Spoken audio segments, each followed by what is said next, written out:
Hello दोस्तों, आप सभी का वाईटी टीचर्स एकेडमी में स्वागत है। दोस्तों, हम मैथ्स पेडागोजी के कुछ टॉपिक्स देख रहे हैं, स्पेशल टॉपिक देख रहे हैं। उसके साथ हम एक रेगुलर मैथ का टॉपिक ले रहे हैं, जिसमें आज मैंने एलसीएम और एचसीएफ को विस्तार से समझाया है। तो वो आपको आखिरी में वीडियो मिलेगा। तब तक चलिए दोस्तों शुरू करते हैं। अगर आप चैनल पर नए हैं तो दोस्तों चैनल को जरूर सब्सक्राइब करें और हमें मोटिवेट करने के लिए दोस्तों वीडियो को लाइक कर एक कमेंट जरूर करें। तो चलिए दोस्तों शुरू करते हैं। आज मैंने टॉपिक लिया है गणित शिक्षण की विधियों पर आधारित एक टॉपिक लिया। उस पर मैंने कुछ क्वेश्चन भी लिए हुए आखिरी में आपको। तो दोस्तों सबसे पहली बात आती है कि शिक्षण विधि क्या होती है। ये एक वह यूनिक तरीका है जो अधिगम को बेहद आसान और उत्कृष्ट बना दे। यानी कि बच्चों को हमें ऐसे अधिगम देने चाहिए कि जो क्या हो उनके लिए बहुत आसान भी हो और यूनिक भी हो, जिससे वे ज़्यादा से ज़्यादा वो क्या करें, अधिगम को कर सकें। तो अधिगम में हमें किन किन चीज़ों की आवश्यकता होती है। देखिए, अधिगम में एक होता है टीएलएम, टीचर लर्निंग मटेरियल, और एक होता है शिक्षक, एक होता है शिक्षार्थी और होता है पाठ्यक्रम। अगर पूछे कि शिक्षण विधि में कौन कौन सी चीज़ें होती हैं, तो आपको इन 4 चीज़ों को उसमें देखना पड़ेगा ऑप्शन में। अगर सभी है तो ऑल ऑफ दी एबव कर देंगे। यानी कि टीचिंग मेथड में इन 4 चीज़ों का सबसे महत्वपूर्ण स्थान होता है। अब उसके बाद सबसे इम्पोर्टेंट क्वेश्चन है, अब तक एक बार देखा गया है गणित शिक्षण के सोपान के बारे में। तो ये आपको मैंने भी कई जगह गूगल पर सर्च किया है। ये गणित के शिक्षण में सोपान को नहीं बताया गया है, हाँ, बल्कि हिंदी में सोपान को बताया गया है। तो देखिए, हिंदी में सोपान अक्सर आया हुआ क्वेश्चन तो गणित में भी आ सकता है। गणित शिक्षण के सोपान की बात करें तो देखिए, इसमें ज्ञान होगा। तो ज्ञान का हमें क्या करना, उपयोग करना है। उसके तरीकों, ज्ञान का उपयोग हमें इस तर्क के माध्यम से करना है। तर्क से क्या होगा, चिंतन का एक विकास होगा बच्चों में, और उससे क्या होता है, क्रिएटिविटी आएगी, यानी सृजनशीलता होगा। तो गणित शिक्षण के सोपान आपको इस अनुसार आपको याद करने हैं। आपसे पूछ सकता है निम्नलिखित कौन गणित शिक्षण का सोपान नहीं है, तो इसमें से कोई ना कोई एक नहीं होगा।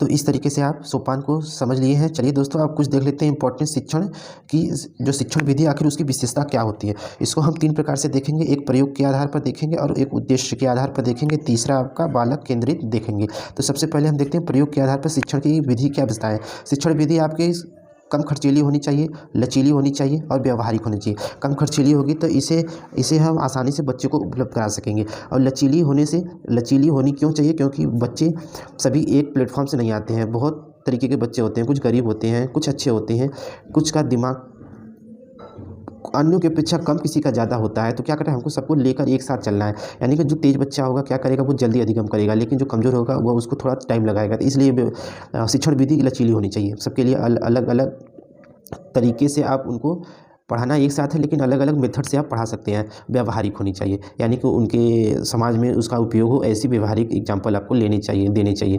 चलिए अब देखते हैं उद्देश्य आधारित शिक्षण विधि की क्या विशेषता है। कि वही है कि सबसे पहली बात है व्यवहारिक विकास, उनका जो विकास हो व्यवहारिक हो, विषयों को रुचिपूर्ण बनाए, ऐसा आपका शिक्षण विधि होना चाहिए। अनुशासन में सहायक भी हो, ऐसी आपकी शिक्षण विधि हो जो उनको अनुशासित करे। शिक्षण उद्देश्यों की प्राप्ति में सहायक हो, सामाजिक गुणों का इस शिक्षण विधि से क्या हो, बच्चों का विकास हो। बालक केंद्रित, अगर केवल हम बालक केंद्रित बात करें तो वही ये रुचि के अनुसार होनी चाहिए, तभी बालक उसको क्या करेंगे, अधिगम को आसानी से ले पाएंगे।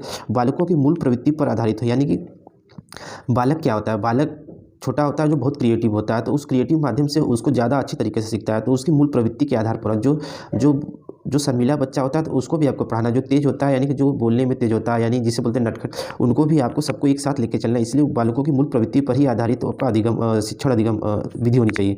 व्यक्ति भिन्नता है, उसमें भी आपको क्या होना, व्यक्ति भिन्नता होनी चाहिए।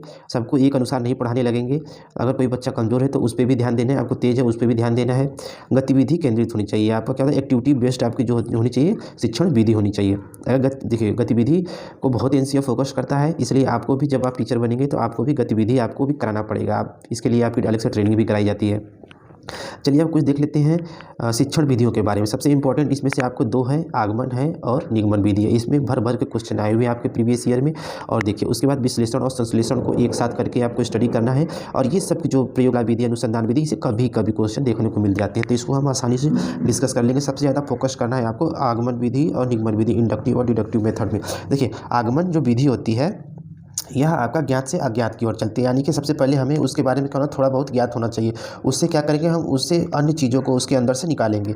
तो क्या होता है, अगर ऐसी स्टडी होती है तो उसको बोलते हैं आगमन विधि। क्या बोलते हैं, आगमन विधि। आगमन विधि को अन्य किन नामों से जाते हैं, जैसे कि इसमें और क्या क्या आते हैं। एक तो मैंने बता दिया ज्ञात से अज्ञात, स्थूल से सूक्ष्म की ओर इसकी स्टडी को भी बोलते हैं, और विशेष से सामान्य की ओर, उदाहरण से नियम की ओर, प्रत्यक्ष से प्रमाण की ओर। यानी कि सबसे पहले हम इसको आगमन विधि को अगर आपको पढ़ाना है तो सबसे पहले बच्चों को क्या करना पड़ेगा, उदाहरण, किसी चीज़ को जैसे बारे में पढ़ा रहे हैं, जैसे क्या कर रहे हैं कि आप गणित विषय को पढ़ाना चाहते हैं, गणित विषय में क्या कर रहे हैं, आप जोड़ को पढ़ाना चाहते हैं, तो सबसे पहले आपको क्या करना पड़ेगा, उदाहरण देना पड़ेगा। जैसे कि मान लीजिए आपको तुरंत सैंपट पे नहीं चले जाना है। सबसे पहले क्या करेंगे, आप इन्हीं दो वस्तुओं को लेंगे, बोलेंगे इन एक और एक, मान लीजिए पेन ले लीजिए, आप बोलेंगे कि एक पेन, जैसे मान लीजिए एक पेन और एक पेन, दो पेन ले लेंगे, आप दोनों को क्या करेंगे, मिला देंगे, फिर बोलेंगे बच्चा आप कितने पेन हो गया, तो वो बताइए क्या करना है आपको, सबसे पहले उदाहरण देना है, उसके बाद आपको नियम की ओर जाना, फिर उसका नियम बताना है कि जोड़ कैसे होता है, इकाई की तरफ से हम चलते हैं, कैसे जोड़ते हैं। और इसकी अन्य आगमन को ही प्रत्यक्ष से प्रमाण की ओर, यानी सबसे पहले हमें प्रत्यक्ष जो हमें दिखाई देता है उससे हम क्या करेंगे, उसके प्रमाण को निकालेंगे, तो ये आपका आगमन विधि होता है। तो यानी कि आपको उदाहरण, मेन चीज़ आपको याद करना है कि आगमन विधि में सबसे पहले हमें उदाहरण देते हैं, उसके बाद क्या करते हैं, रूल को बताते हैं। ये होता है आपका आगमन विधि। जो आगमन विधि में मैंने बताया उसका सेम उल्टा क्या होता है, निगमन यानी डिडक्टिव मेथड में होता है। देखिए आगमन विधि को, जैसे कि एक बार ऐसे क्वेश्चन दे दिया था कि आगमन विधि कुछ स्टेप दे दिए थे, बोला था इसको क्रम में करना है, तो मैं बता दे रहा हूँ आपको। जैसे वहाँ पर लिख दिया था कि उदाहरण, सबसे पहले आपको पता है आगमन में उदाहरण देते हैं, उदाहरण के बाद उसमें एक था निरीक्षण, निरीक्षण के बाद क्या आता है आपका सामान्यीकरण, उसके बाद आता है सामान्यीकरण, सामान्यीकरण के बाद आता है परीक्षण। यानी कि आगमन विधि को सबसे पहले आपको उदाहरण देना होता है, फिर उनका निरीक्षण करना पड़ता है, फिर उनको क्या करना, सरल करना यानी सामान्यीकरण करना पड़ता है, फिर उसके बाद फिर से क्या करते हैं, परीक्षण करते हैं। इस विधियों से आगमन विधि भी पूरा होती है। तो चलिए आप देख लेते हैं निगमन विधि को। निगमन विधि क्या होता है, एक मिनट देख लीजिए यहाँ पर, ये देखिए आपकी आगमन विधि है। मैंने क्या बताया था, अज्ञात से अज्ञात की ओर, स्थूल से सूक्ष्म की ओर, विशेष से सामान्य की ओर, उदाहरण से नियम की ओर, प्रत्यक्ष से प्रमाण की ओर। अब इसका सेम उल्टा क्या करना है, अज्ञात से ज्ञात की ओर स्टडी आपको करनी है, तो आपको क्या करना पड़ेगा, निगमन मेथड को अपनाना पड़ेगा। आप किसी बच्चे को स्थूल से सूक्ष्म की ओर आगमन में था, तो इसमें क्या हो जाएगा, सूक्ष्म से स्थूल की ओर हो जाएगा निगमन, और सामान्य से विशेष की ओर जाएंगे। इसमें सबसे पहले आप उदाहरण नियम पढ़ाएंगे, उसके बाद क्या करेंगे, आप उसका उदाहरण बताएंगे। तो जैसे कि मैं क्या करूँगा, सबसे पहले आपको मैं अभी आपको कमेंट बॉक्स में बताना है कि अभी मैं किस मेथड का प्रयोग कर रहा हूँ। सबसे पहले मैंने आपको क्या बताया, फिर मैंने क्या बताया, ठीक है। आपको इसका आंसर आपको कमेंट बॉक्स में देना है। आपको क्या करना है, निगमन विधि के लिए सबसे पहले आपको नियम पढ़ाना है, उसके बाद क्या करेंगे, उदाहरण बताएंगे, और प्रमाण से हम क्या करेंगे, प्रत्यक्ष की ओर जाएंगे। सबसे पहले हम इसमें प्रमाण को खोजेंगे, उसके बाद हम उसका निष्कर्ष निकालेंगे। ये होती है आपकी निगमन विधि। उसके बाद हम देख लेते हैं विश्लेषण यानी कि एनालिसिस।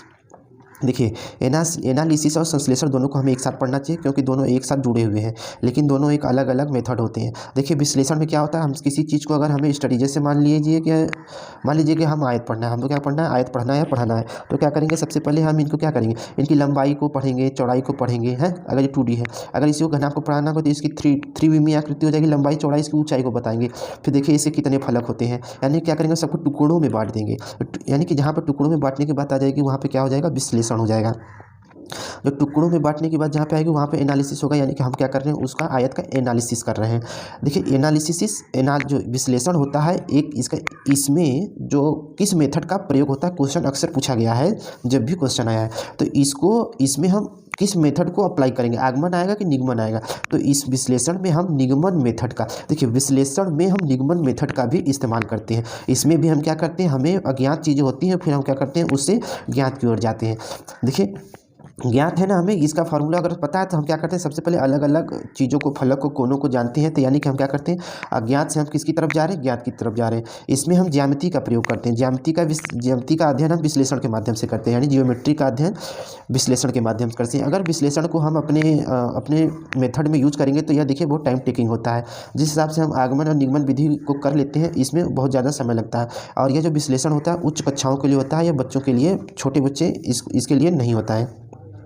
और विश्लेषण के लिए हमें जो बच्चा होना चाहिए वो एक्टिव हियरिंग होना चाहिए, यानी कि उसके कंसंट्रेशन पावर उसकी अधिक होनी चाहिए, और कहीं ना कहीं यही संश्लेषण का आधार भी होता है। तो संश्लेषण क्या होता है, सेम इस संश्लेषण का आधार विश्लेषण है, यानी कि हमने इसमें विश्लेषण में क्या क्या खंडित किया, किसी चीज़ को हमने कई भागों में खंडित किया, अब उसको क्या करेंगे, हम इकट्ठा कर लेंगे, इकट्ठा करके उसको क्या करेंगे, एक्सप्लेन कर देंगे, निष्कर्ष निकाल देंगे। तो यह क्या होता है, आपका संश्लेषण। सबसे पहले हम किसी चीज़ का विश्लेषण करते हैं, उसके बाद हम क्या करते हैं, संश्लेषण करते हैं। अब आप समझ चुके होंगे विश्लेषण संश्लेषण को मैंने एक साथ क्यों पढ़ाया। सबसे पहले विश्लेषण करेंगे, उसके बाद संश्लेषण पर जाएंगे। देखिए प्रयोगशाला विधि क्या होती है, प्रयोगशाला विधि को अन्य किस नाम से जाना जाता है, तो करके सीखने को ही प्रयोगशाला विधि के अन्य नाम से जाना जाता है। इसे अवलोकन भी कहते हैं। प्रयोगशाला में हम किसी चीज़ का क्या करते हैं, अवलोकन करते हैं।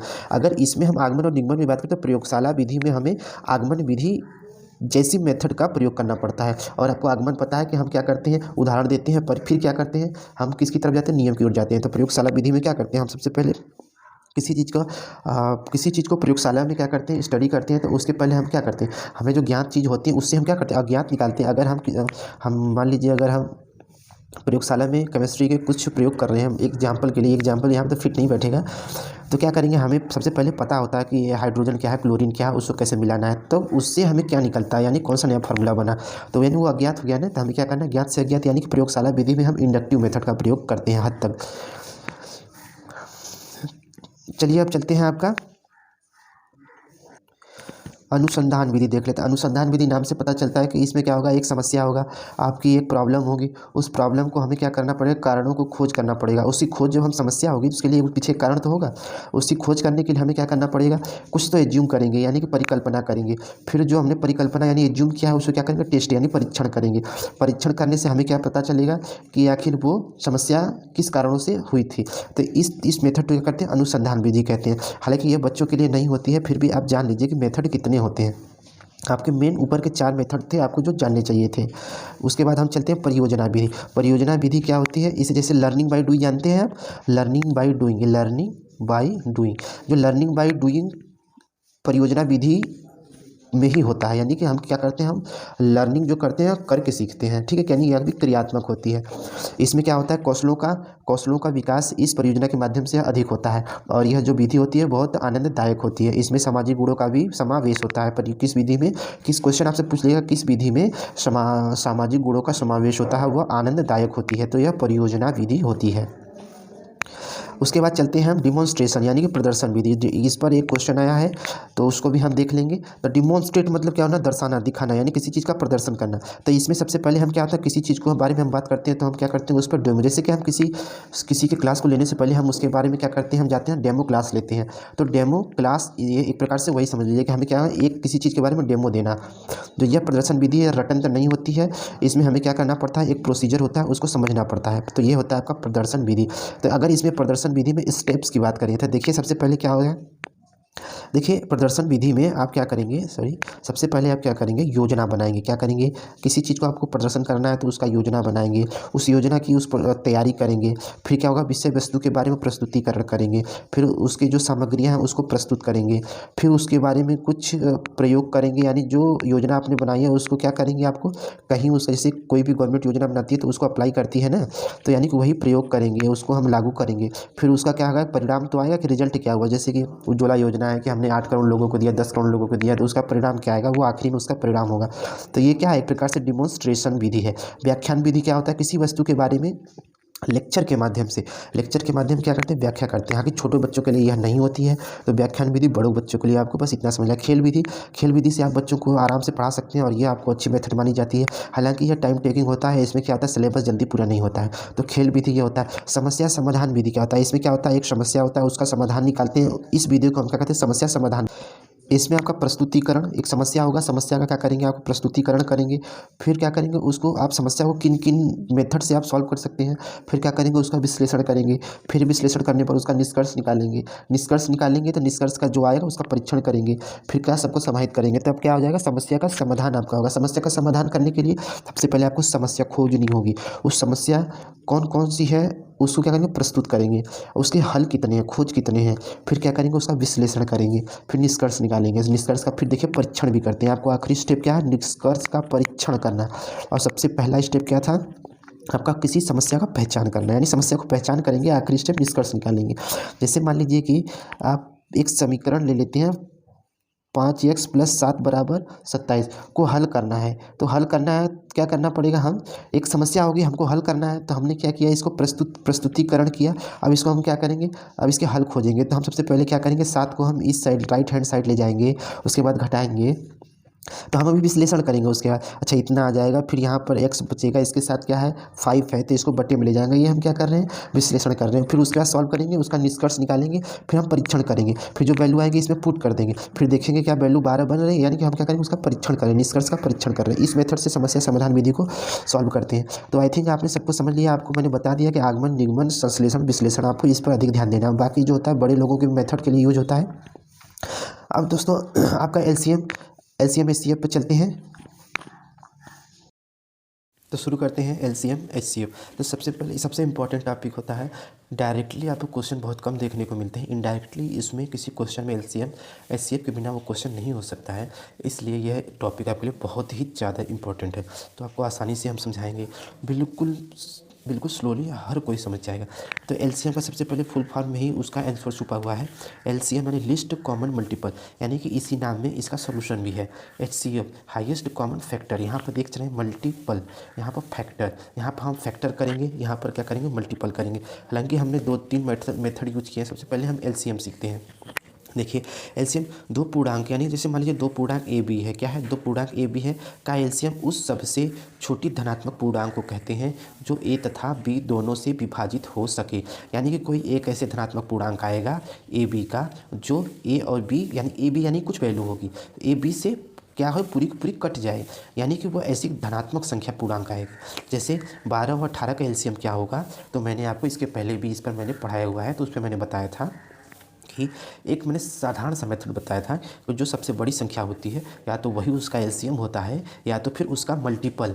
उसका मल्टीपल मतलब 18 एकम 18, 18 दूना में 36, 38 54। अगर 18 नहीं होगा तो 36 होगा, 36 नहीं होगा 54 होगा। तो फिर मैं क्या करूँगा, सबसे पहले 18 लूँगा, तो 12 से 18 नहीं कटेगा, फिर मैं क्या करूँगा 36 लूँगा, तो 12 से कट गया 36, 12 3 बार में 18 से भी 36 कट रहा है ना, यानी कि 36 ही इसका क्या होगा एलसीएम हो जाएगा आपका। तो इसका एलसीएम मैंने क्या कर दिया 36 कर दिया।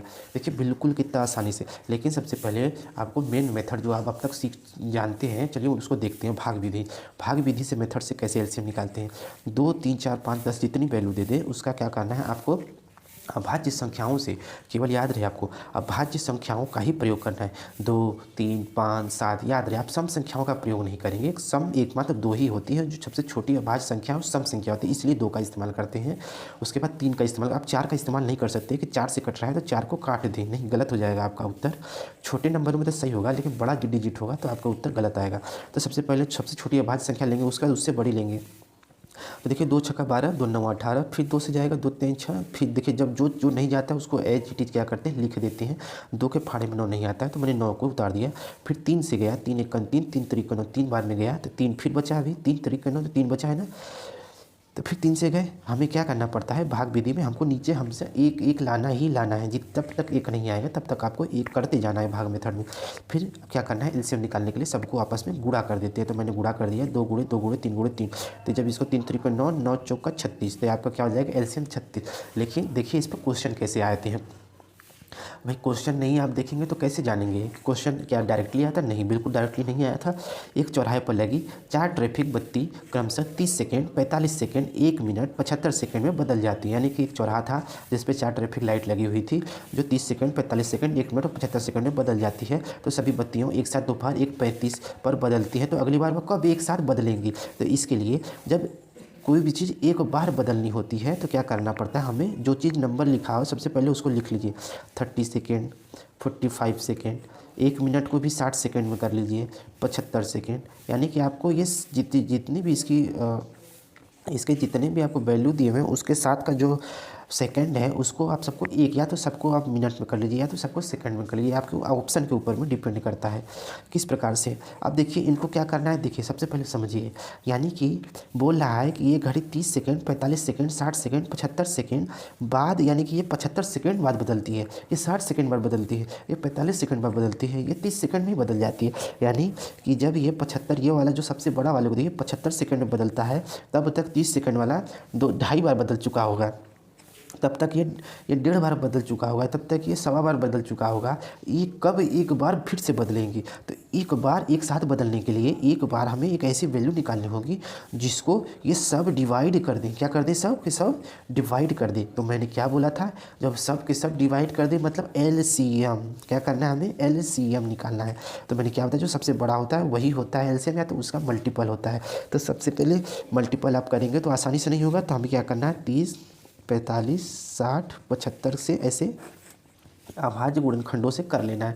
देखिए 2 से 15 45 30 75, फिर करते हैं 3 से, 3 5 15, 3 1 3, 3 5 15, 3 9 में 30, फिर 75, फिर कर लेते हैं 3 से 5, 3 5 15 10 75, फिर कर लेते हैं 5 5 1 5 1 2 15 25 75, फिर आपका 3, फिर जाएगा 5, फिर जाएगा 2, 3 से जाएगा, फिर 5 से जाएगा, फिर 2 से। तो आपका करना मल्टीपल, 5 पच्चे 25, 25 दूना के 50 चौका 50 दूना के 100, 3 तरीके 9 तरीक 3 तरीके 9 तरीक 27।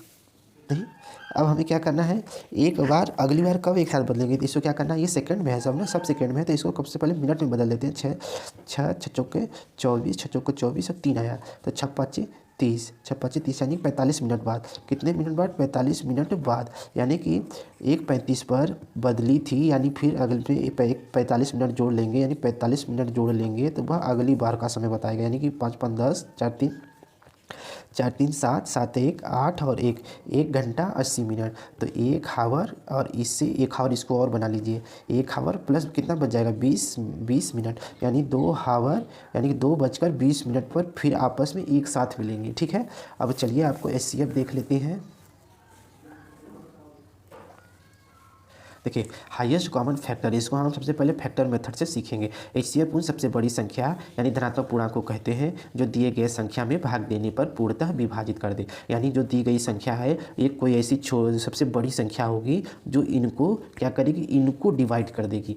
तो यानी कि वो बड़ी संख्या मैंने क्या बताया था इसके पहले, जो वो सबसे बड़ी संख्या होगी, इसका जो सबसे छोटा संख्या या तो होगा या तो उससे कोई छोटा होगा, तो या तो 12 होगा या तो 12 से छोटा होगा। अब इसके लिए सबसे पहले हम गुणनखंड फैक्टर मेथड यूज करेंगे। 12 का फैक्टराइजेशन इतने प्रकार से होगा, 1 12 बार 2 से 6 बार में कटेगा, 3 से 12 बार में, 4 से 3 बार में, 6 से भी कट रहेगा, 12 से, ऐसे 18 का कर लेंगे, ऐसे 30 का। फैक्टर कैसे निकालते हैं, फैक्टर निकालने का तरीका होता है, सबसे पहले आप उस नंबर को 1 से शुरू करिए, 1 से जाइए, फिर 2 से भाग दीजिए, कट रहा है कट जाएगा तो यहाँ लिख दिया, नहीं कटेगा तो यहाँ नहीं लिखना है।